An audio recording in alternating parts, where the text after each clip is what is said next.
Hey everybody, Ben from Bitrise here, and I want to talk about how you write and maintain the CI definition for your CI pipelines.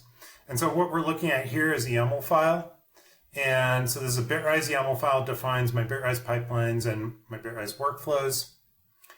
And this is the way that a lot of CI systems do it. If you're coming from GitHub Actions or GitLab, you're defining these as YAML. If you're coming from Jenkins, you're defining this as Groovy.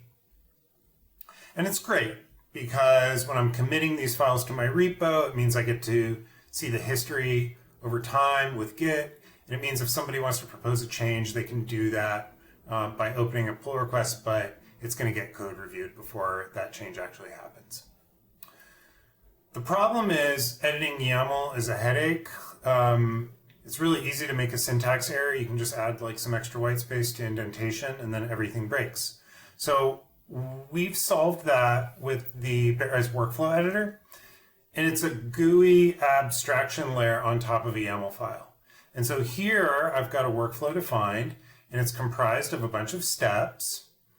And I can change the order of steps just by dragging and dropping. I can change the input into steps. I can add a custom script, and I can edit that right here in the editor. And whenever I click Save Changes, it's going to generate syntactically valid YAML. So that YAML is actually found here, and you can see I'm storing it in bitrise.io. This is a great way to get your project up and running quickly. And then once you're in more of a mature state, then you're going to want to change this over to stored in your Git repo. And that's going to get you that pipeline as code with the benefits that I just talked about. Once you do commit that to your repo, we'll take a look here. I have a sample project. I've got a bitrise.yml file there.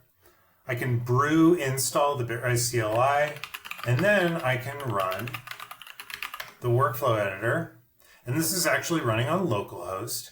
And whenever I make a change to my workflow,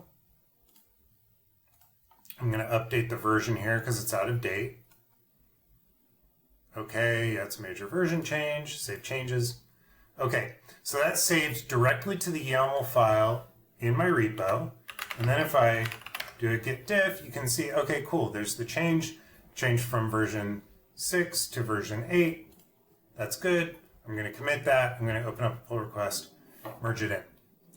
So, to summarize, the workflow editor is a GUI abstraction layer that makes you a lot more productive, avoids errors, allows you to easily define and maintain your workflows.